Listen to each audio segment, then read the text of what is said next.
Hi everyone, welcome to my channel Sunita's recipes. ఈరోజు aloo fry చేయబోతున్నాను. ఇది చిన్నపిల్లలకు కానీ లేకపోతే లంచ్ బాక్స్లలో కానీ చపాతీతో అయినా చాలా బాగుంటుందండి. ఇక్కడ నేను 5 ఆలుగడ్డలు తీసుకున్నాను అండి. పొట్టు తీసేసి ముక్కలు ముక్కలుగా కట్ చేసుకోవాలి. ఇక్కడ ఒక గిన్నెలో వాటర్ తీసుకొని సాల్ట్ వేసుకొని పక్కన పెట్టుకున్నాను. ఈ కట్ చేసిన ముక్కలన్నీ సాల్ట్ వాటర్లో వేసేసి కొంచెంసేపు అలా పెట్టుకోవాలి. ఈ సైజు ముక్కలుగా కట్ చేసుకోవాలండి అన్నీ. ఇలా ఇప్పుడు ఈ పక్కన పెట్టేసుకొని ఒక కడాయి కానీ ప్యాన్ కానీ పెట్టుకొని 2 టేబుల్ స్పూన్ల వరకు ఆయిల్ యాడ్ చేసుకోవాలి. ఈ ఆయిల్ వేడెక్కాక ఇందులోకి తాలింపు గింజలన్నీ యాడ్ చేసుకోవాలండి. మినపప్పు, జీలకర్ర, ఆవాలు అన్నీ వేస్తున్నాను.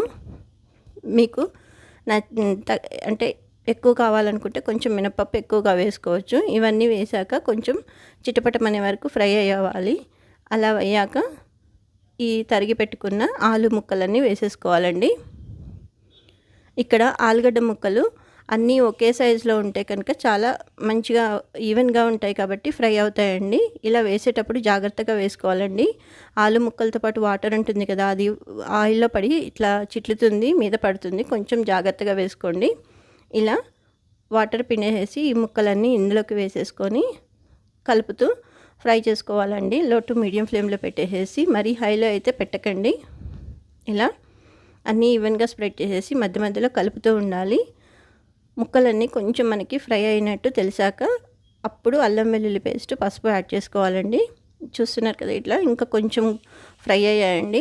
ఇంకా కొంచెం సేపు అయితే ఇంకా మంచిగా ఫ్రై అవుతాయి. మీకు టెక్స్చర్ కూడా తెలుస్తుందండి ఫ్రై అయ్యేట్టు. ఇలా ప్రెస్ చేసి చూస్తే కొంచెం ఇట్లా చిట్లిపోతే కనుక ముక్క, అప్పుడు అల్లం వెల్లుల్లి పేస్ట్, పసుపు యాడ్ చేయాలి. ఇలా ఈ 2 వేసాక బాగా కలుపుకొని ఒక 2 మినిట్స్ అలానే కుక్ చేసుకోవాలండి. అల్లం వెల్లుల్లి పేస్ట్ పచ్చివాసన పోయేదాకా ఇలా కుక్ చేసుకున్నాక ఇప్పుడు ఇందులోకి తగినంత కారము, ఉప్పు యాడ్ చేసుకోవాలి. ఇది ఒక 1/2 టీ స్పూన్ కారము, తగినంత ఉప్పు యాడ్ చేశానండి. ఇలా వేసేసి బాగా కలుపుకోవాలి. ఇంకొక 2 మినిట్స్ ఇలానే కలుపుతూ కుక్ చేసుకోవాలి.